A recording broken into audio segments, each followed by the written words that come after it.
भगवते वासुदेवाय। सबका हार्दिक अभिनंदन करते हैं। आज चर्चा का विषय है श्रीमद् भागवतम पुराण के उद्गम का कारण, कि किन परिस्थिति में श्रीमद् भागवतम पुराण को सबसे पहली बार व्यास देव जी के द्वारा प्रस्तुत किया जा रहा था। और ये चर्चा आरंभ होती है भागवतम के पहले स्कंद के 5वें अध्याय से, जहाँ पर श्रील व्यास देव जी नारद मुनि के साथ भेंट करते हैं और वहाँ पर हमें इस बात की जानकारी प्राप्त होती है कि श्रीमद् भागवतम का संकलन क्यों किया जा रहा था। जब व्यास देव जी नारद मुनि, जो कि उनके गुरु हैं, उनसे मिले, हालांकि व्यास देव जी पराशर मुनि के पुत्र हैं और पराशर मुनि अपने आप में एक बड़े महान ऋषि और एक बड़े महान साधु हैं, और उनके पुत्र होने के बाद श्रील व्यास देव जी नारद मुनि से उन्होंने अपनी दीक्षा शिक्षा आदि ग्रहण किया।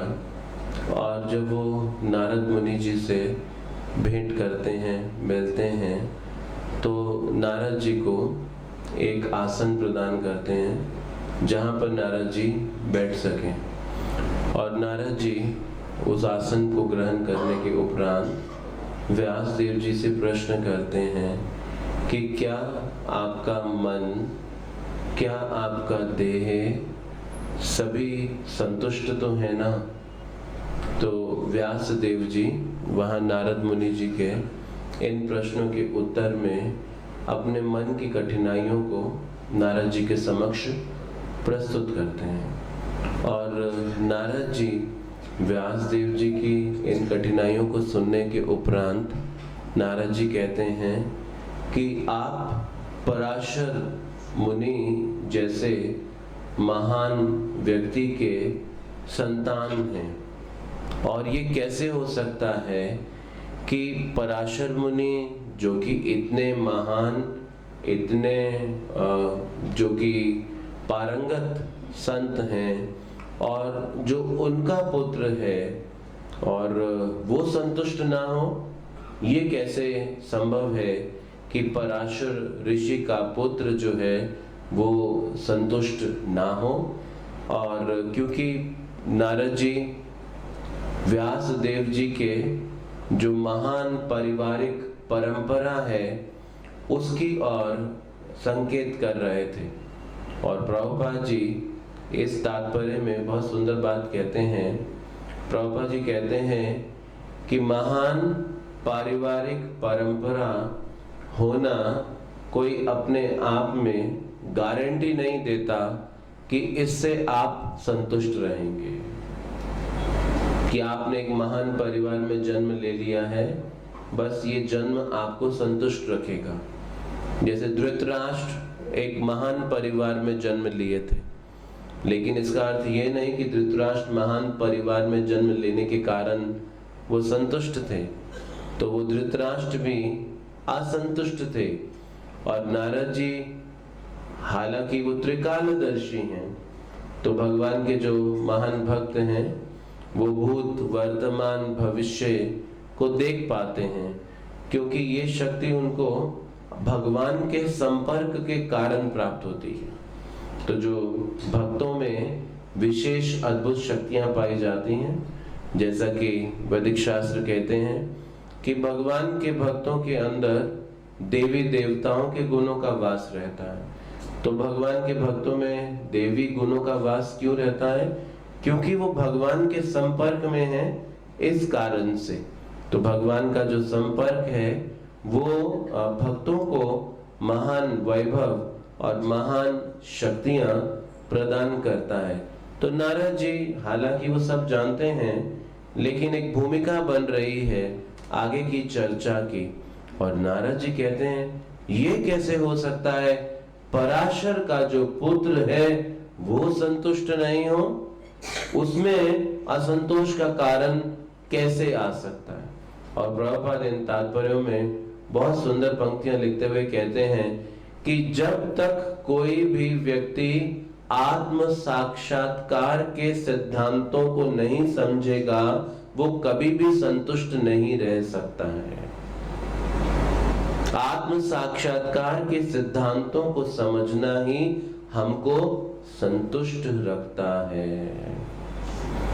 और नारद जी कहते हैं व्यासदेव जी को कि आपने तो पूरी मानव जाति को कवर कर दिया है। कैसे? क्योंकि पूरी मानव जाति के लाभ के लिए व्यासदेव जी ने वेदांत सूत्र लिख डाले थे।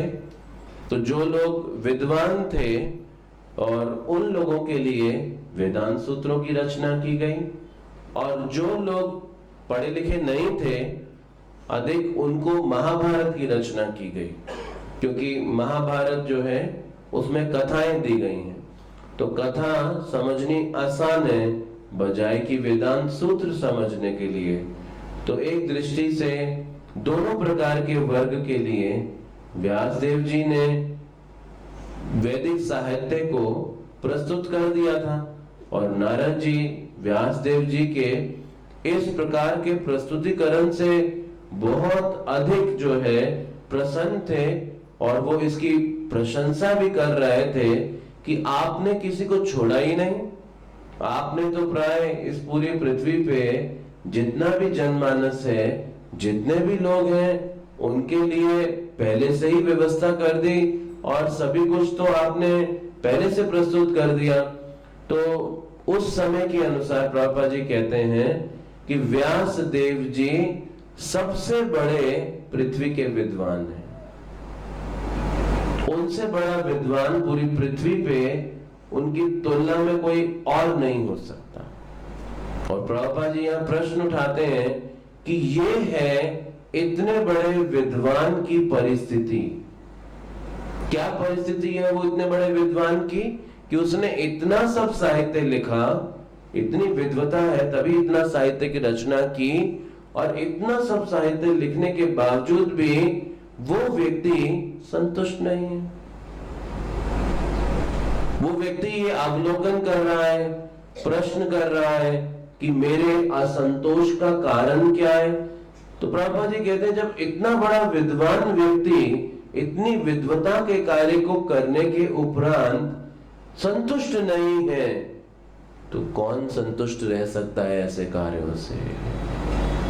तो ये एक गहरा प्रश्न है हम सबके लिए भी, कि हम सब भी अपने जीवन में संतुष्टि ढूंढते हैं, आनंद ढूंढते हैं, लेकिन वास्तव में क्या ये संतुष्टि और क्या आनंद हम अपने जीवन के अंदर पा रहे हैं। तो इसीलिए जब भौतिक स्तर के ऊपर कोई भी कार्य किया जाएगा तो वो कार्य चाहे आध्यात्मिक दायरे के अंदर भौतिक कार्य किया जाए तो वो कार्य हृदय को संतुष्ट नहीं कर पाएगा। इसीलिए कभी कभी भक्त लोग भी ऐसा अनुभव करते हैं अपने जीवन में कि आध्यात्मिक जीवन में होने के उपरांत भी वो अपने आध्यात्मिक जीवन से संतुष्ट नहीं होते हैं। एक संतुष्ट नहीं होने का अर्थ है कि अधिक प्रगति करना चाहते हैं, लेकिन दूसरा संतुष्ट होने का मतलब है कि उनको वो सुख और आनंद उस आध्यात्मिक जीवन से प्राप्त होता हुआ अनुभव नहीं हो रहा होता है। तो ये है इसका अर्थ कि हम आध्यात्मिक जीवन में भी भौतिक स्तर के ऊपर कार्यरत हैं। तो अगर आध्यात्मिक जीवन में भी भौतिक स्तर के ऊपर कार्यरत रहेंगे तो हृदय के अंदर संतुष्टि का अभाव रह जाता है, वो संतोष हृदय को नहीं मिलता है।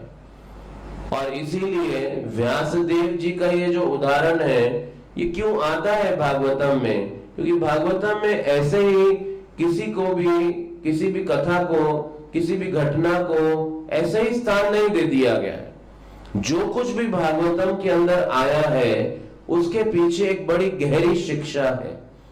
और प्राय हम सब साधक जो प्रत्येक दिन साधना में लगे हैं भगवान को प्रसन्न करने के लिए, वो सब इन समस्याओं का सामना अपने जीवन के अंदर करते हैं। इसीलिए श्रीमद् भागवतम पुराण हम सब भक्तों के लिए एक आईने के समान है। तो यानी कि जिसके अंदर हमारे सारे प्रश्न और सारी कठिनाइयों का उत्तर पहले से प्रदान किया गया।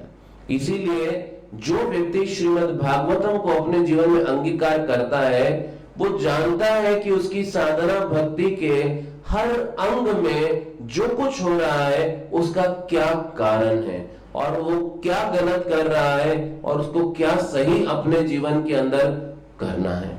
तो इसीलिए जब आप अपने जीवन की समस्याओं का हल भौतिक स्तर पे ढूंढना शुरू करेंगे तो वो हल कभी भी हमको संतुष्ट नहीं कर सकता, वो हल हमको कभी भी प्रसन्न नहीं कर सकता है।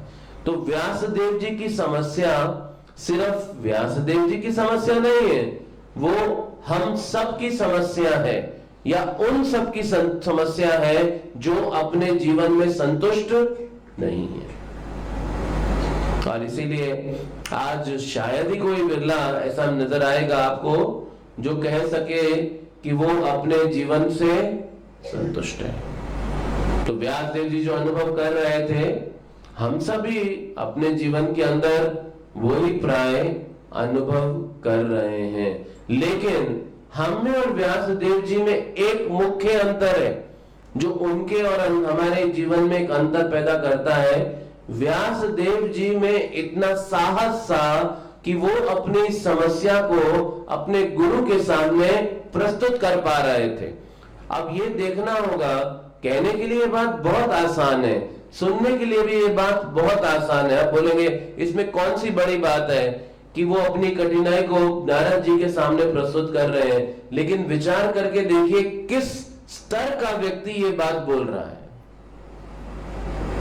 जिसने पूरी दुनिया के लिए वेद लिखे हैं, जिसने वेदांत सूत्र लिखे हैं, जिसने श्रुति के उपनिषद और अन्य पुराणों की रचना की है स्मृति में, जितने इतना सारा वैदिक साहित्य की रचना करी है और आज तक उनके मुकाबले में किसी और अन्य व्यक्ति ने इतना वैदिक साहित्य प्रस्तुत नहीं किया है। इस कैलिबर का व्यक्ति ये साहस कर रहा है और नारद जी के सामने ये बात बड़े स्पष्ट रूप से प्रस्तुत कर रहा है। और देखिए इस बात को भागवतम में रिकॉर्ड भी किया गया है और 5000 साल के बाद भी आज भी इस बात की चर्चा की जा रही है कि व्यासदेव जी अपने जीवन में संतुष्ट नहीं थे।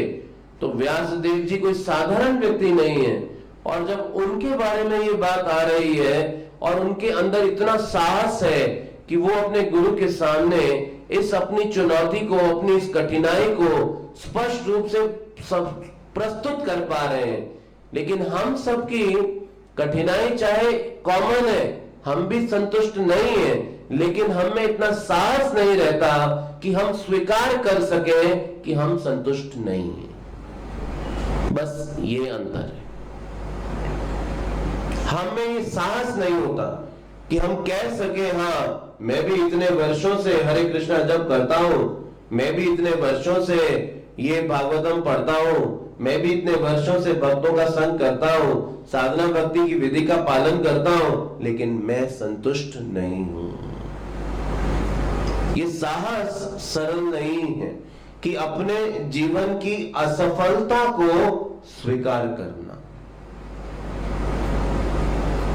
असफलताओं को स्वीकार करने के लिए एक विशेष साहस की आवश्यकता है और वो साहस सामान्यतः बद्ध जीवों के अंदर उसका अभाव पाया जाता है। तो व्यासदेव जी एक बद्ध जीव नहीं है, वो मुक्त जीव है और ये एक भगवान की लीला है जो कि भागवतम के उदय का कारण बनने जा रही है। तो व्यासदेव जी का ये जो साहस है ये बड़ा अतुलनीय है और जो हमें भी ये संदेश देता है कि हमें अपने गुरु वर्ग के सामने स्पष्ट रहना चाहिए, ईमानदारी को व्यक्त करना चाहिए। तो व्यासदेव जी ने इस स्पष्टता का, इस पारदर्शिता का सहारा लिया, इसीलिए वो अपनी कठिनाई से बाहर आ सके। वो शर्माए नहीं कि नारद जी क्या विचार करेंगे मेरे बारे में। नारद जी के मन में कोई संशय ना आ जाए मुझको लेकर, कहीं उनका विश्वास ही मेरे ऊपर से ना उठ जाए। ऐसा उनके अंदर मन में कोई इस प्रकार की भावना प्रस्तुत नहीं हुई। मान लीजिए आपने गलत सड़क पकड़ ली और गलत रास्ते पे आप चल पड़े। अब गलत रास्ते पे चलने के बाद काफी दूर चले गए, काफी आगे चले गए, आपको कोई उंगली दिखाकर गए, भाई साहब आप जिस पता पे जा रहे हैं ये रास्ता तो आप बहुत पीछे छोड़ा है, आप तो कहीं बहुत आगे निकल आए हैं। तो उस समय हम अपनी गलती को एक्सेप्ट नहीं करना चाहते हैं। उस समय हम अपनी त्रुटि को एक्सेप्ट स्वीकार नहीं करना चाहते हैं। हम जस्टिफाई भी कर सकते हैं कि अरे नहीं नहीं मैं तो ठीक ही जा रहा हूं, तुम्हें समझ नहीं है, जैसा शायद तुम शायद नहीं जानते हो। ये व्यासदेव जी और नारद जी के बीच की चर्चा का विषय है। इसीलिए ये कोई साधारण बात नहीं है जो साधारण सी दिखने वाली है। इसलिए व्यासदेव जी नारद जी की इस चर्चा के उपरांत कहते हैं, अस्ति मे सर्वम इदं त्योक्तम तथापि नमात् परितिष्ठते में तन्मूलम अव्यक्तम अगाध बोधम पृच्छामि त्वात्म भवात्म भूतम। वो कहते हैं तन्मूलम अव्यक्तम अगाध बोधम पृच्छामि। पृच्छामि शब्द का अर्थ होता है मैं पूछता हूं आपसे। जैसे अर्जुन ने भी भगवान कृष्ण से कहा पृच्छामि त्वाम धर्म समूढ़ चेता। सिमिलरली उसी प्रकार से पृच्छामि मैं आपसे पूछता हूं, तुम आत्मा, मैं आपसे प्रश्न पूछता हूं, आप तो भावात्मा भूतम सभी जीवाओं के कल्याणकारी हैं नारद जी। पृच्छामि त्वाम आप मुझे बताइए, तन मूलम जड़ से उपाय बताइएगा मुझको, अव्यक्ता अगाध बोधम मैं अज्ञानी हूं, आप भी एकमात्र समझ सकते हैं कि मेरे असंतोष का कारण क्या है। ये है वचन किसका? वेदों के लेखक का, जिससे ये अपेक्षा नहीं कर सकते आप कि वो ऐसा प्रश्न कर रहा होगा। ये वेदों के लेखक का प्रश्न है। और प्रभुपाद जी इन तात्पर्य में बहुत सुंदर पंक्तियों में लिखते हैं कि गुरु डेकोरेशन की वस्तु नहीं है। शब्द साधारण बड़े गहरे हैं। गुरु डेकोरेशन की वस्तु नहीं है, जिसका अर्थ क्या है, सामान्यतः मनोवृत्ति क्या है, गुरु को डेकोरेशन के रूप में एक्सेप्ट किया जाता है। डेकोरेशन कहने का अर्थ क्या है? दिखावा, कि हमारे भी कोई गुरु हैं, हमने भी किसी गुरु का आश्रय लिया है। ये एक फैशन स्टेटमेंट या फिर डेकोरेशन की वस्तु नहीं है। प्रभुपाद जी का ऐसा कहना है। प्रभुपाद कहते हैं कि गुरु को स्वीकार किया जाता है जीवन की आत्यंतिक समस्या के समाधान के लक्ष्य के रूप में। और व्यासदेव हालांकि वेदों के लेखक हैं, लेकिन वो बड़े विनम्र शिष्य के रूप में, हालांकि इतने विद्वान हैं, लेकिन एक विनम्र शिष्य के रूप में अपना व्यवहार प्रस्तुत कर रहे हैं। ये व्यासदेव जी की योग्यता है। तो शास्त्र आचार्य व्यासदेव जी की योग्यता वेदों के संकलन में नहीं देखते, उनकी योग्यता इस विनम्रता के स्वभाव में देखते हैं कि उन्होंने अपने गुरु के समक्ष जाकर अपनी कठिनाई को बिना छुपाए स्पष्ट रूप से प्रस्तुत कर दिया। ये योग्यता है कृष्ण को प्राप्त करने के लिए। और वास्तव में इन आचार्यों की ये महानता है कि इतनी विद्वता और इतनी विनम्रता, ये आपस में एक दूसरे के साथ चलती नहीं। जैसे तेल पानी एक साथ नहीं चलता, विद्वता और विनम्रता एक साथ नहीं चलती, दोनों एकदम अपोजिट एक्सट्रीम्स नजर आते हैं। लेकिन उसके बावजूद व्यासदेव जी का ये व्यवहार बहुत आकर्षणीय है अपने आप में। और इसीलिए ये वही कर सकता है जो कृष्ण के प्रति शरणागत हो। श्रील प्रभुपाद जी एक वैज्ञानिक से मिले, और जब उस वैज्ञानिक से मिले तो प्रभुपाद जी ने पूछा तुम करते क्या हो? वो वैज्ञानिक बोला, स्वामी जी मैं केमिस्ट्री में रिसर्च करता हूं। तो प्रभुपाद जी ने कहा केमिस्ट्री में क्या रिसर्च करते हो? बोले मैं केमिकल्स के स्रोत ढूंढता हूं। तो प्रभुपाद ने कहा अच्छा ये केमिकल्स आते कहां से?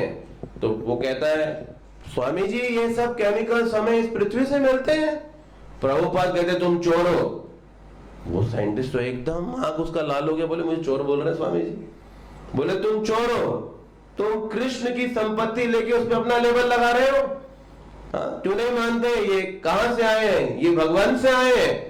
तो प्रभुपाद फिर कहते हैं वास्तव में वैज्ञानिक उसको बोला जाता है जो आत्मा और शरीर के अंदर को देखता है। तुम्हें समझ नहीं आ रही है ये बात, तुम वास्तविक वैज्ञानिक नहीं हो। अब तो वो इतना गुस्सा हो गया और जोर जोर से चिल्लाने लगा।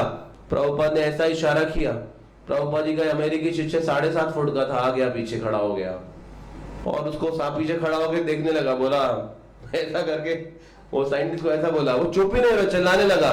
उसने वो साइंटिस्ट को ऐसे उठा लिया दोनों हाथ से और उठा के बाहर ले गया, वेटिंग रूम में जाके बिठा दिया। बोला तुम यहीं बैठो, अंदर बैठने के लायक नहीं हो।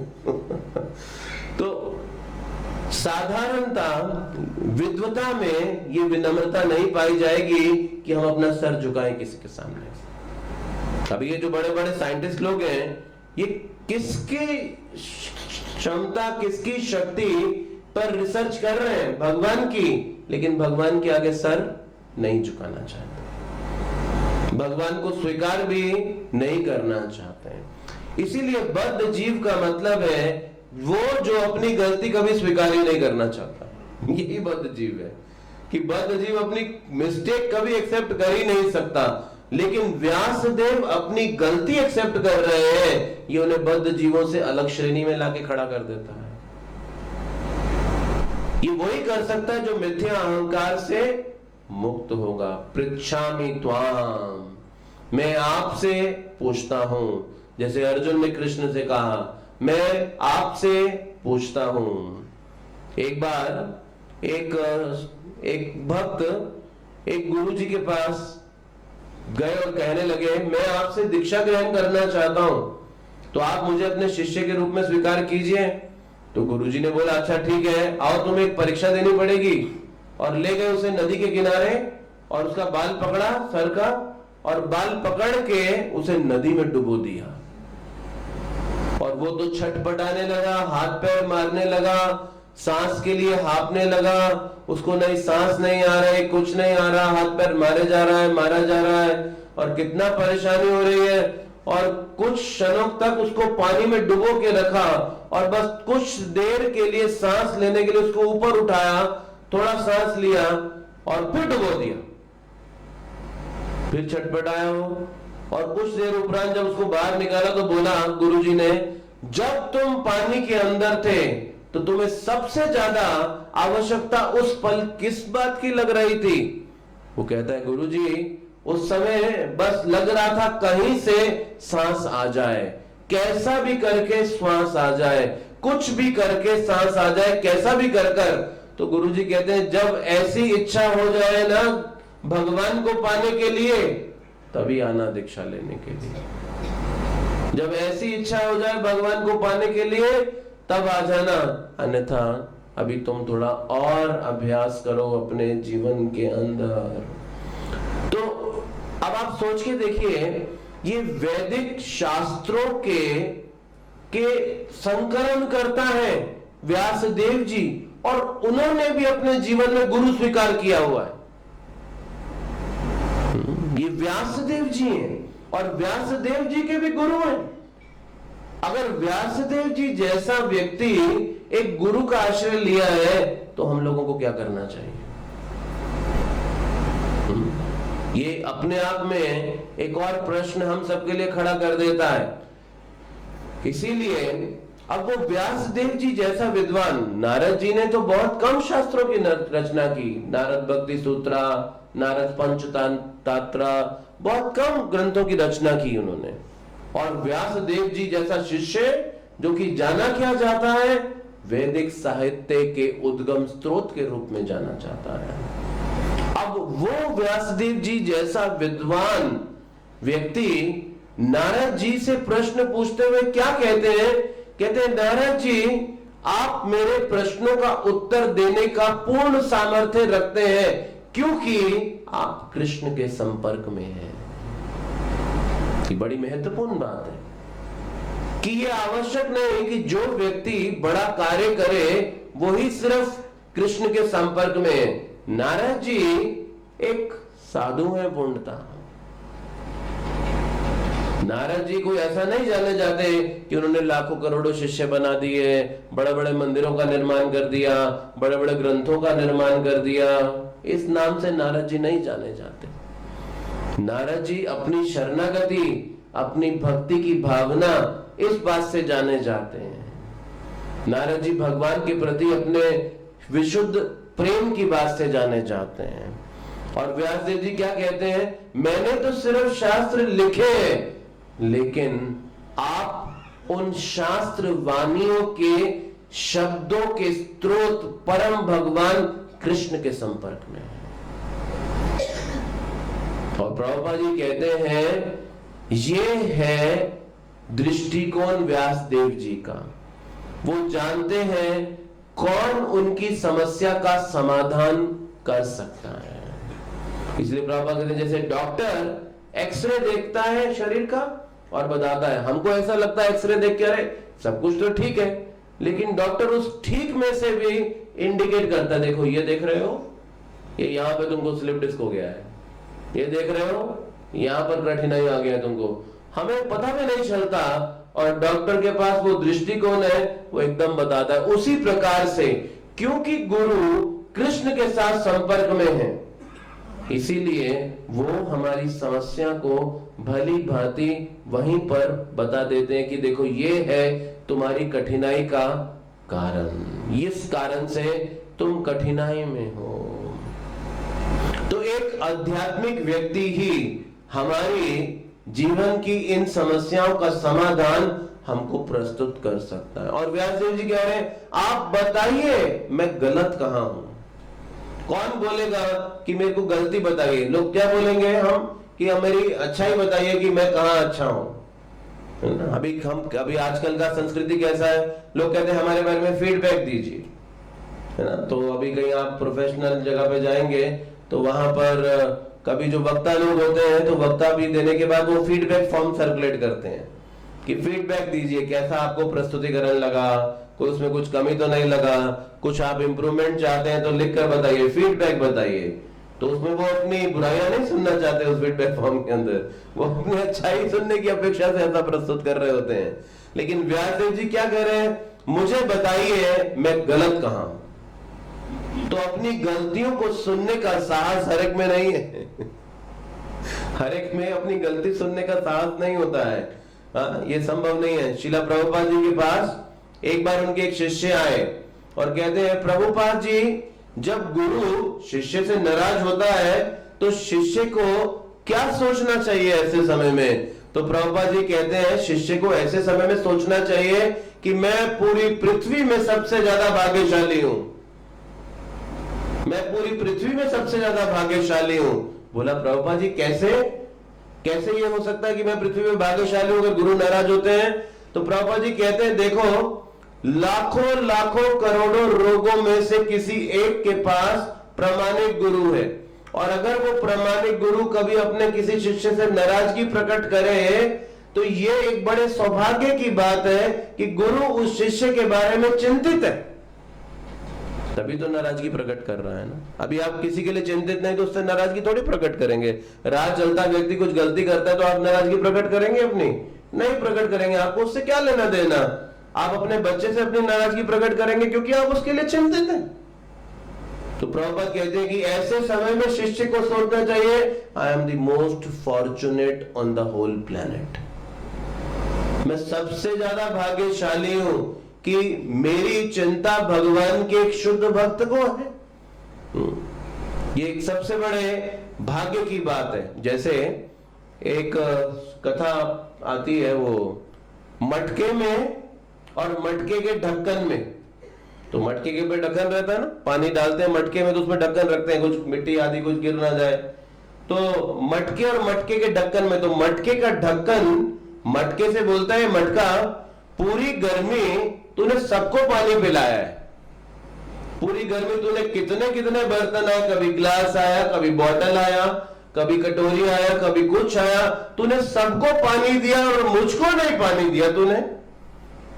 तो मटका कहता है तू मेरे सर पे बैठा चढ़ के, इसलिए वो बाकी लोग नीचे आते थे पानी लेने के लिए, बाकी लोग नीचे आते, तू मेरे सर पे चढ़ के बैठा रहता है हमेशा, इसीलिए तुझे नहीं मिला। तो उसी तरह से कुछ स्वीकार करने के लिए हमको क्या करना पड़ेगा? नीचे जाना पड़ेगा, नीचे झुकना पड़ेगा, विनम्र होना होगा, सीखना होगा। तो उसी प्रकार से एक बार एक प्रभुपाद जी के शिष्य प्रभुपाद जी के पास आए और प्रभुपाद जी को कहते, प्रभुपाद जी मेरा जो शादी है वो ठीक नहीं चल रही है, मेरी परिवार में बहुत अनबन रहती है, मेरी पत्नी से बहुत झगड़ा रहता है और मैं तलाक लेना चाहता हूं। प्रभुपाद जी ने उसकी आंखों में देखा और बोलते हैं ठीक है। बाकी शिष्य साथ खड़े एकदम हैरान, क्योंकि प्रभुपाद जी तलाक के बिल्कुल विरोध में थे और कितना उनका पत्राचारा पढ़ सकते हैं जहां प्रभुपाद जी ने बिल्कुल मनाही करी है इस बात के लिए भक्तों को कि किसी भी कीमत पे तलाक नहीं होना चाहिए, और उसको बोला जाओ ठीक है। तो सभी शिष्य लोग हैरान होकर अवल देख रहे हैं, ये क्या बोल रहे हैं प्रभुपाद जी।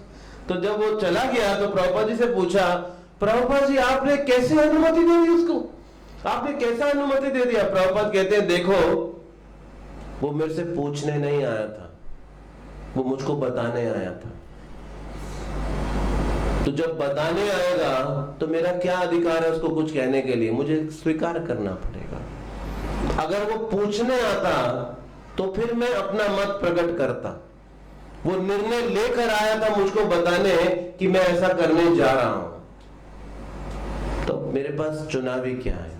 और अगर ऐसी स्थिति में मैं उसको रोकूं तो वो गुरु के प्रति अपराध करेगा, और कम से कम अभी तो सिर्फ तलाक होगा, लेकिन बाद में तलाक के साथ साथ गुरु अपराध भी होगा अगर वो मेरी अवज्ञा करेगा। तो मैं नहीं चाहता वो गुरु अपराध करे, मैं नहीं चाहता वो अवज्ञा करे, तो इससे अच्छा है तलाक ले ले। तो प्रभुपाद जी इस उदाहरण से क्या सिखा रहे थे कि विनम्रता एक शिष्य के लिए बहुत बड़ी वस्तु। जैसे आप डिफेंस फोर्सेस में जाएंगे, आर्मी आदि में, तो वहां पर सबसे बड़ी चीज सोल्जर सैनिक लोगों को क्या सिखाते हैं? शरणागति। अगर कोई मेजर, कोई ब्रिगेडियर प्रवचन दे रहा है, लेक्चर देते हैं ना लोग, ट्रेनिंग देते हैं, प्रशिक्षण देते हैं सैनिकों को, तो कोई प्रवचन आदि कर रहा है, कोई लेक्चर कर रहा है, उसके बाद अगर किसी सैनिक ने प्रश्न खड़ा कर दिया ना, उसको पता क्या बोलते हैं? अपनी पीठ पे 10 किलो ईंटों का भार भरो और जाकर 10 किलोमीटर दौड़ लगा कर आ जाओ। तूने प्रश्न कर लिया, मतलब तुझको विश्वास नहीं है, तुझको डाउट है, अपनी अथॉरिटी पे चल जाके दौड़ लगा। या फिर क्या बोलेंगे? जाओ फावड़ा लो, गड्ढा खोदो। फिर गड्ढा खोदने के बाद बोलेंगे बहुत बढ़िया, अब इसको भर दो। भरने के बाद बोलेंगे फिर खोद दो, फिर खोदने के बाद फिर भर दो, और कई दिन तक ऐसा कराते रहते हैं। तो जितने भी ये डिफेंस फोर्सेस हैं, इनकी ट्रेनिंग में, इनके प्रशिक्षण में ये चीज बहुत कूट के भरी जाती है इनमें कि कैसे शरणागति ली जाए अपने ऑफिसर लोगों का। अब ये जो शरणागति है, ये कोई कृष्ण की शरणागति नहीं है, गुरु परंपरा की शरणागति नहीं है जिससे वो मुक्ति के रास्ते पे जाएंगे। ये भौतिक स्तर के ऊपर है, और भौतिक स्तर के ऊपर भी ऐसी शरणागति सिखाई जाती है, तो फिर आध्यात्मिक स्तर के ऊपर क्या होना चाहिए? आप विचार कर देखिए। और ये व्यासदेव जी जो इस ब्रह्म मध्व गौड़ीय संप्रदाय की गुरु परंपरा के प्रमुख आचार्य हैं, और दूसरे प्रमुख आचार्य नारद जी, ये उनकी वार्तालाप है। इसीलिए महाजनों येन गता स्पंता, हम महान जन, इस भक्ति के महान आचार्य, उनके पद चिन्हों पर जो चलते हुए सीखते हैं कि हमको कैसा अपना मनोभाव, अपनी प्रवृत्ति विकसित करनी है, क्योंकि ऐसा हमने कई जन्मों से नहीं सीखा है। इसीलिए हमारा मन रह रहकर विद्रोह करता है। तो विद्रोह करेगा मन, क्योंकि मन ने ऐसा प्रशिक्षण कभी जन्म जन्मांतर में नहीं पाया। अभी किसी जन्म में आकर हमको ऐसा सौभाग्य से प्रशिक्षण मिलता है तो मन अड़चन उत्पन्न करता है। तो उसमें कोई घबराने की बात नहीं है, ये स्वाभाविक है। मन कोई भक्त नहीं, मन कोई आध्यात्मिक नहीं, लेकिन धीरे धीरे इस विधि के पालन करने से वो मन जो पहले विद्रोह करता है, धीरे धीरे वो स्वेच्छा से सेवा भावना को जागृत करता जाता है।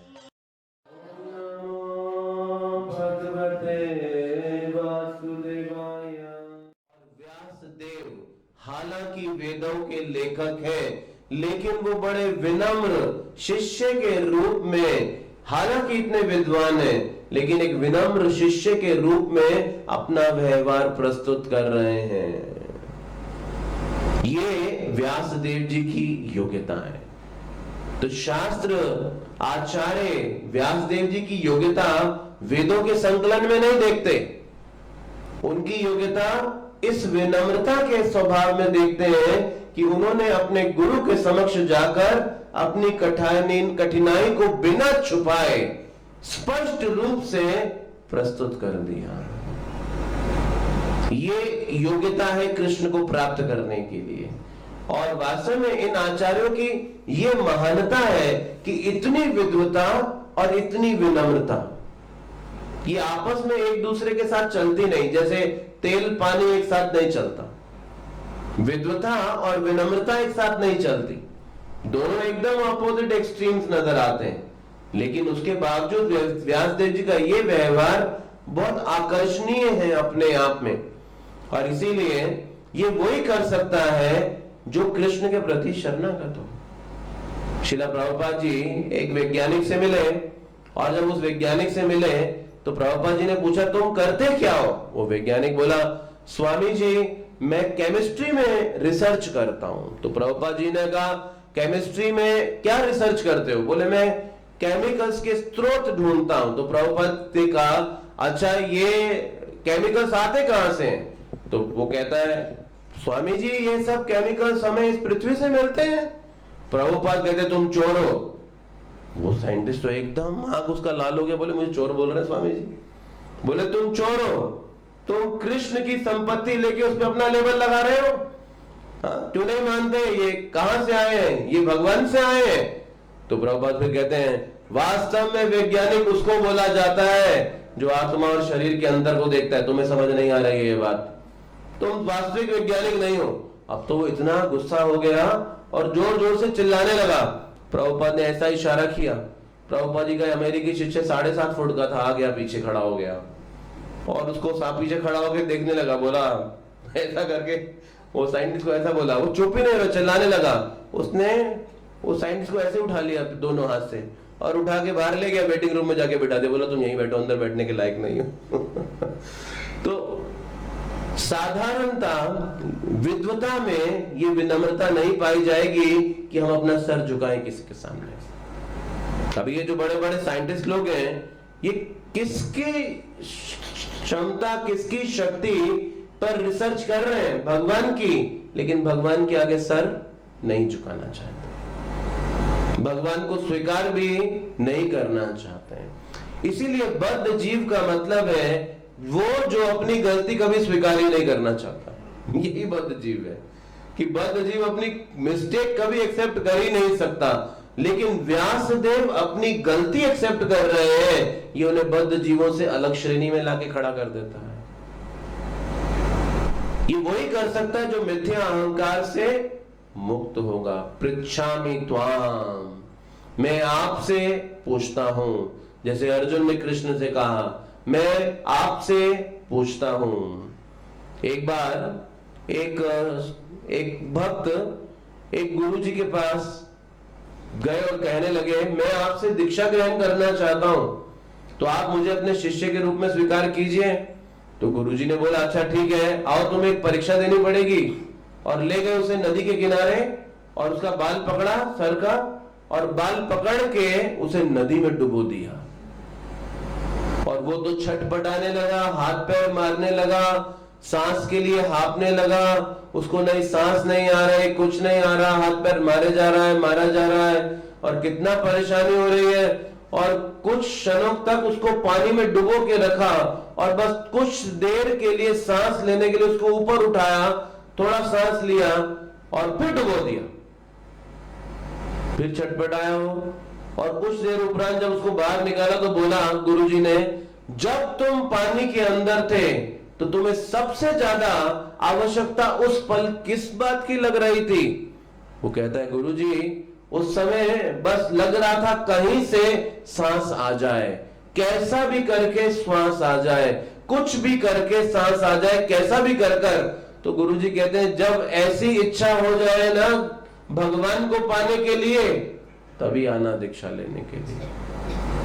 जब ऐसी इच्छा हो जाए भगवान को पाने के लिए तब आ जाना, अन्यथा अभी तुम थोड़ा और अभ्यास करो अपने जीवन के अंदर। तो अब आप सोच के देखिए, ये वैदिक शास्त्रों के संकलन करता है व्यासदेव जी, और उन्होंने भी अपने जीवन में गुरु स्वीकार किया हुआ है। ये व्यासदेव जी हैं और व्यासदेव जी के भी गुरु हैं।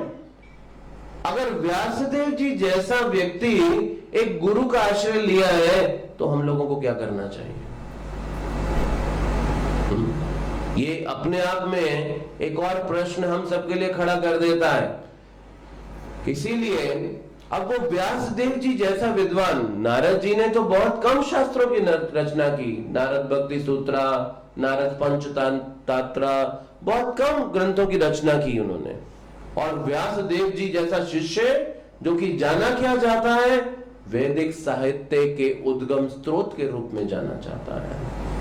अब वो व्यासदेव जी जैसा विद्वान व्यक्ति नारद जी से प्रश्न पूछते हुए क्या कहते हैं?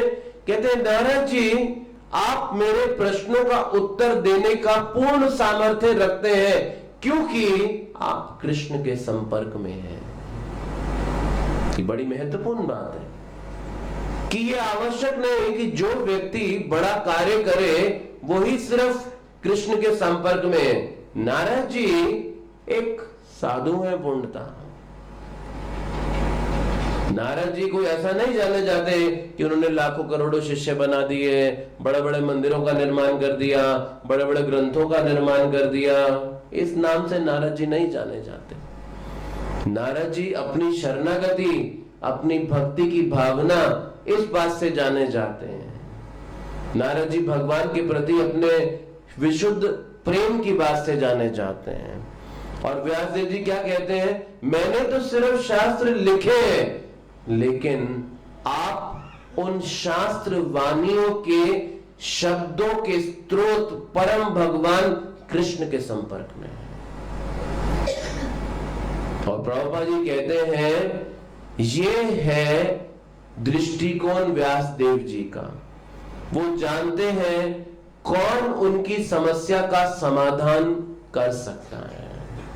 इसलिए प्रभुपाद कहते हैं जैसे डॉक्टर एक्सरे देखता है शरीर का और बताता है, हमको ऐसा लगता है एक्सरे देख के अरे सब कुछ तो ठीक है, लेकिन डॉक्टर उस ठीक में से भी इंडिकेट करता है, देखो ये देख रहे हो, ये यहाँ पे तुमको स्लिप डिस्क हो गया है, ये देख रहे हो यहाँ पर कठिनाई आ गया तुमको। हमें पता भी नहीं चलता और डॉक्टर के पास वो दृष्टिकोण है, वो एकदम बताता है। उसी प्रकार से क्योंकि गुरु कृष्ण के साथ संपर्क में है, इसीलिए वो हमारी समस्या को भली भांति वहीं पर बता देते हैं कि देखो ये है तुम्हारी कठिनाई का कारण, इस कारण से तुम कठिनाई में हो।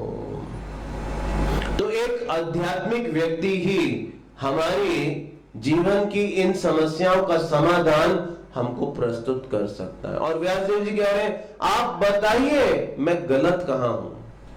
कौन बोलेगा कि मेरे को गलती बताइए? लोग क्या बोलेंगे हम कि मेरी अच्छाई बताइए कि मैं कहां अच्छा हूं। अभी आजकल का संस्कृति कैसा है, लोग कहते हैं हमारे बारे में फीडबैक दीजिए, है ना। तो अभी कहीं आप प्रोफेशनल जगह पे जाएंगे तो वहां पर कभी जो वक्ता लोग होते हैं तो वक्ता भी देने के बाद वो फीडबैक फॉर्म सर्कुलेट करते हैं कि फीडबैक दीजिए, कैसा आपको प्रस्तुतिकरण लगा, कोई उसमें कुछ कमी तो नहीं लगा, कुछ आप इंप्रूवमेंट चाहते हैं तो लिख कर बताइए, फीडबैक बताइए। तो उसमें वो अपनी बुराइयां नहीं सुनना चाहते उस फीडबैक फॉर्म के अंदर, वो अपनी अच्छाई सुनने की अपेक्षा से ऐसा प्रस्तुत कर रहे होते हैं। लेकिन व्यासदेव जी क्या कह रहे हैं, मुझे बताइए मैं गलत कहां हूं। तो अपनी गलतियों को सुनने का साहस हर एक में नहीं है हर एक में अपनी गलती सुनने का साहस नहीं होता है।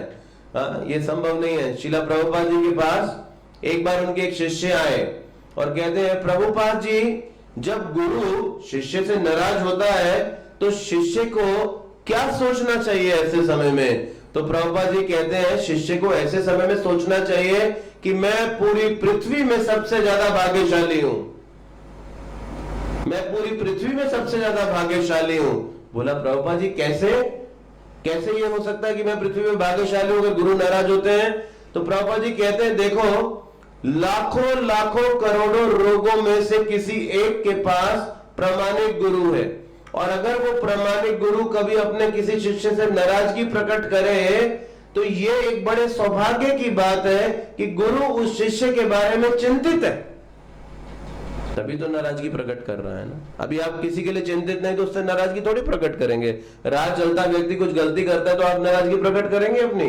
नहीं प्रकट करेंगे। आपको उससे क्या लेना देना? आप अपने बच्चे से अपनी नाराजगी प्रकट करेंगे क्योंकि आप उसके लिए चिंतित हैं। तो प्रभुपाद कहते हैं कि ऐसे समय में शिष्य को सोचना चाहिए, I am the most fortunate on the whole planet, मैं सबसे ज्यादा भाग्यशाली हूं कि मेरी चिंता भगवान के एक शुद्ध भक्त को है। ये एक सबसे बड़े भाग्य की बात है। जैसे एक कथा आती है, वो मटके में और मटके के ढक्कन में। तो मटके के पे ढक्कन रहता है ना, पानी डालते हैं मटके में तो उसमें ढक्कन रखते हैं, कुछ मिट्टी आदि कुछ गिर ना जाए। तो मटके और मटके के ढक्कन में, तो मटके का ढक्कन मटके से बोलता है, मटका, पूरी गर्मी तूने सबको पानी पिलाया है, पूरी गर्मी तूने कितने कितने बर्तन आए, कभी ग्लास आया, कभी बोतल आया, कभी कटोरी आया, कभी कुछ आया, तूने सबको पानी दिया और मुझको नहीं पानी दिया तूने। तो मटका कहता है, तू मेरे सर पे बैठा चढ़ के इसलिए। वो बाकी लोग नीचे आते थे पानी लेने के लिए, बाकी लोग नीचे आते, तू मेरे सर पे चढ़ के बैठा रहता है हमेशा, इसीलिए तुझे नहीं मिला। तो उसी तरह से कुछ स्वीकार करने के लिए हमको क्या करना पड़ेगा? नीचे जाना पड़ेगा, नीचे झुकना पड़ेगा, विनम्र होना होगा, सीखना होगा। तो उसी प्रकार से एक बार एक प्रभुपाद जी के शिष्य प्रभुपाद जी के पास आए और प्रभुपाद जी कहते हैं, प्रभुपाद जी, मेरा जो शादी है वो ठीक नहीं चल रही है, मेरी परिवार में बहुत अनबन रहती है, मेरी पत्नी से बहुत झगड़ा रहता है और मैं तलाक लेना चाहता हूं। प्रभुपाद जी ने उसकी आंखों में देखा और बोलते हैं, ठीक है। बाकी शिष्य साथ खड़े एकदम हैरान, क्योंकि प्रभुपाद जी तलाक के बिल्कुल विरोध में थे और कितना उनका पत्राचारा पढ़ सकते हैं जहां प्रभुपाद जी ने बिल्कुल मनाही करी है इस बात के लिए भक्तों को कि किसी भी कीमत पे तलाक नहीं होना चाहिए, और उसको बोला जाओ ठीक है। तो सभी शिष्य लोग हैरान होकर अवल देख रहे हैं, ये क्या बोल रहे हैं प्रभुपाद जी। तो जब वो चला गया तो प्रभुपाद जी से पूछा, प्रभुपाद जी आपने कैसे अनुमति दे दी उसको, आपने कैसा अनुमति दे दिया? प्रभुपाद कहते हैं, देखो, वो मेरे से पूछने नहीं आया था, वो मुझको बताने आया था। तो जब बताने आएगा तो मेरा क्या अधिकार है उसको कुछ कहने के लिए? मुझे स्वीकार करना पड़ेगा। अगर वो पूछने आता तो फिर मैं अपना मत प्रकट करता। वो निर्णय लेकर आया था मुझको बताने कि मैं ऐसा करने जा रहा हूं, तो मेरे पास चुनाव ही क्या है? और अगर ऐसी स्थिति में मैं उसको रोकूं तो वो गुरु के प्रति अपराध करेगा, और कम से कम अभी तो सिर्फ तलाक होगा, लेकिन बाद में तलाक के साथ साथ गुरु अपराध भी होगा अगर वो मेरी अवज्ञा करेगा। तो मैं नहीं चाहता वो गुरु अपराध करे, मैं नहीं चाहता वो अवज्ञा करे, तो इससे अच्छा है तलाक ले ले। तो प्रभुपाद जी इस उदाहरण से क्या सिखा रहे थे कि विनम्रता एक शिष्य के लिए बहुत बड़ी वस्तु। जैसे आप डिफेंस फोर्सेस में जाएंगे, आर्मी आदि में, तो वहां पर सबसे बड़ी चीज सोल्जर, सैनिक लोगों को क्या सिखाते हैं? शरणागति। अगर कोई मेजर, कोई ब्रिगेडियर प्रवचन दे रहा है, लेक्चर देते हैं ना लोग, ट्रेनिंग देते हैं, प्रशिक्षण देते हैं सैनिकों को, तो कोई प्रवचन आदि कर रहा है, कोई लेक्चर कर रहा है, उसके बाद अगर किसी सैनिक ने प्रश्न खड़ा कर दिया ना, उसको पता क्या बोलते हैं?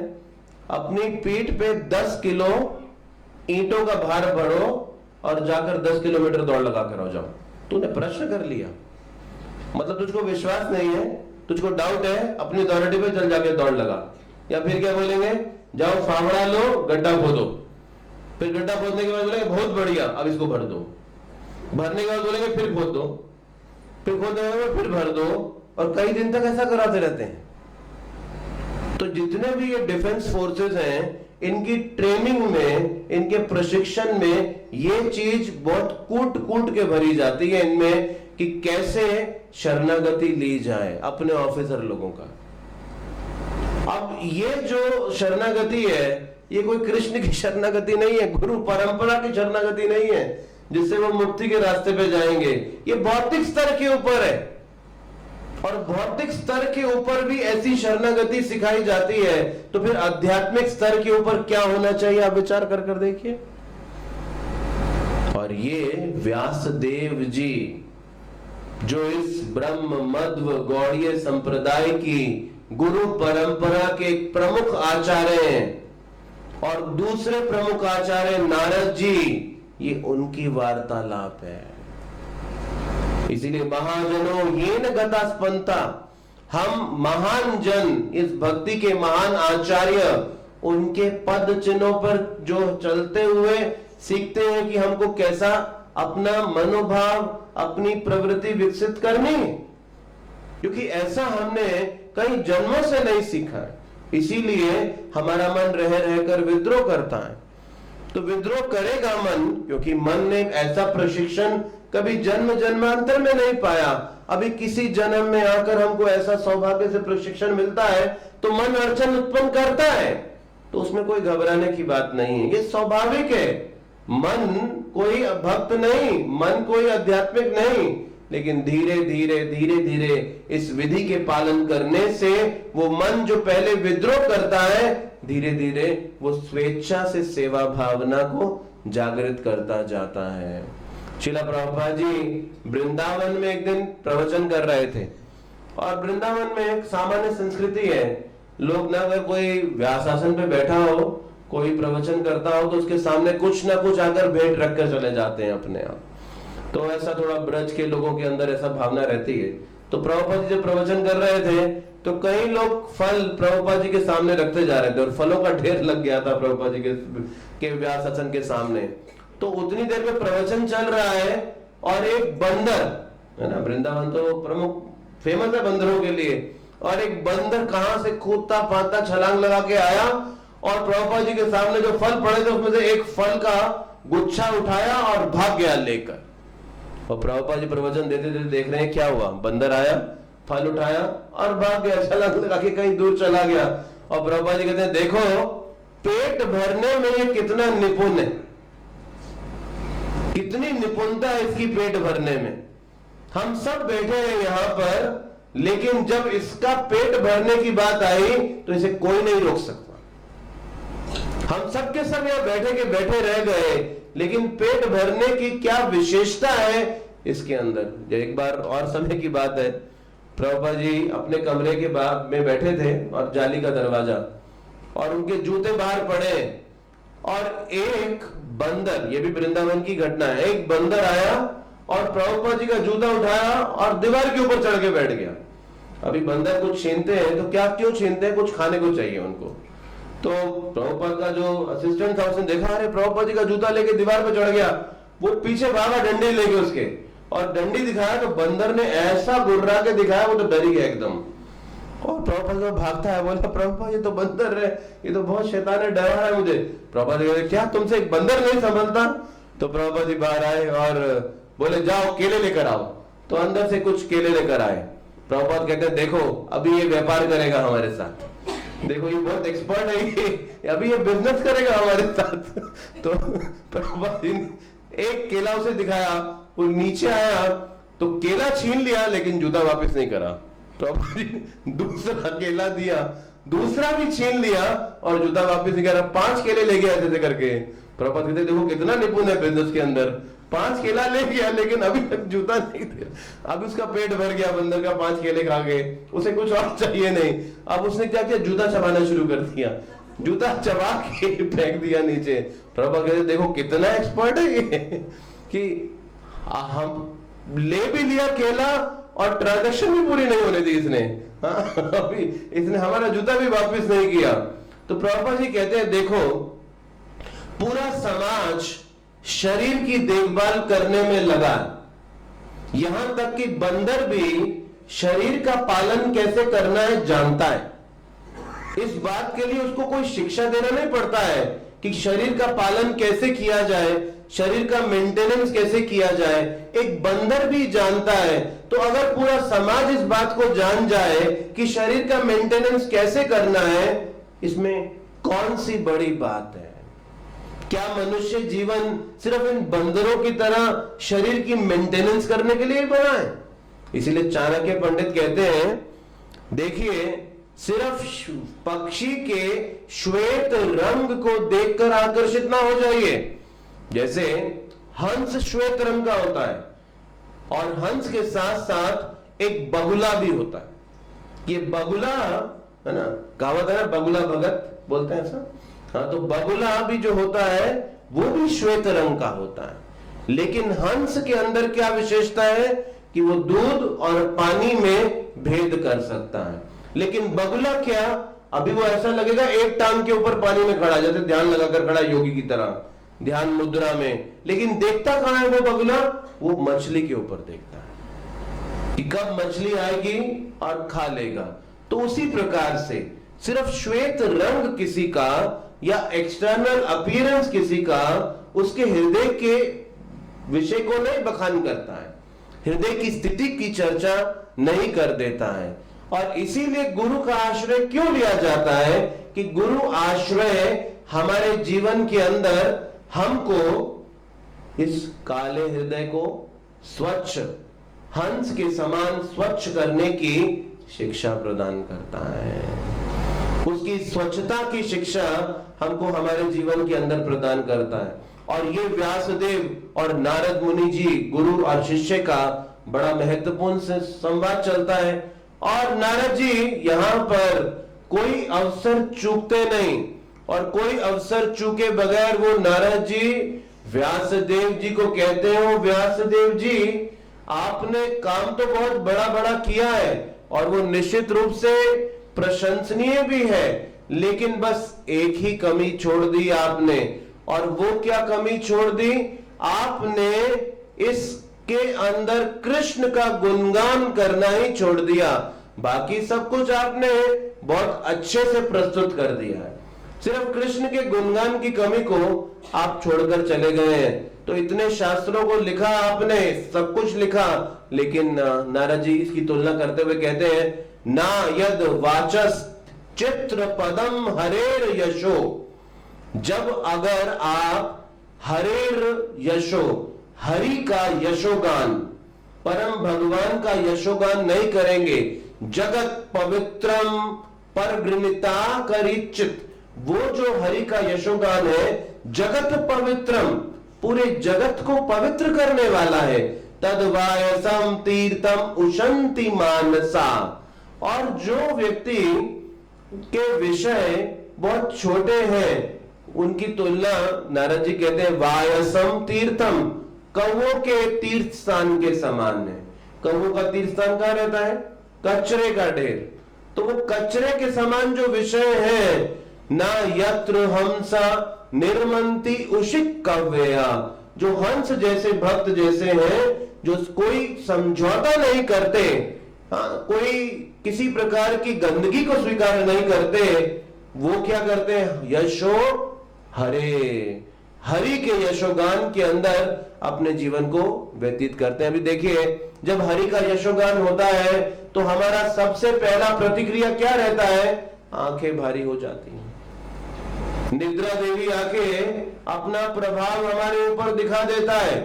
तो जैसे नारद जी ने कहा तद्वायसम तीर्थम, तद्वायसम तीर्थम मतलब जैसे कौवे जैसे लोग क्या करते हैं, उनको रुचि हरेर यशो, हरि के यशोगान के अंदर नहीं आती है। तो इसीलिए आचार्य कहते हैं हमारी आसक्ति इस क्षणिक संसार से रहती है।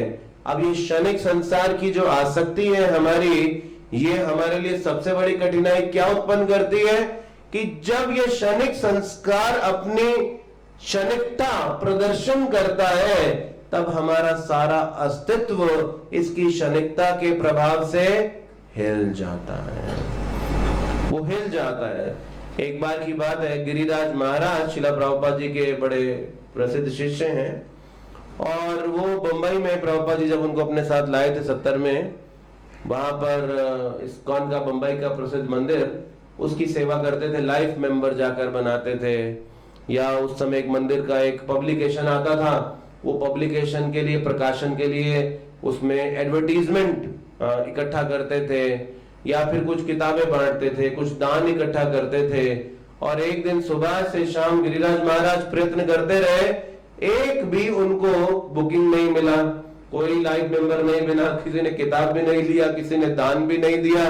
तो प्रभुपाद जी ने देखा कि गिरिराज बहुत उदास हैं।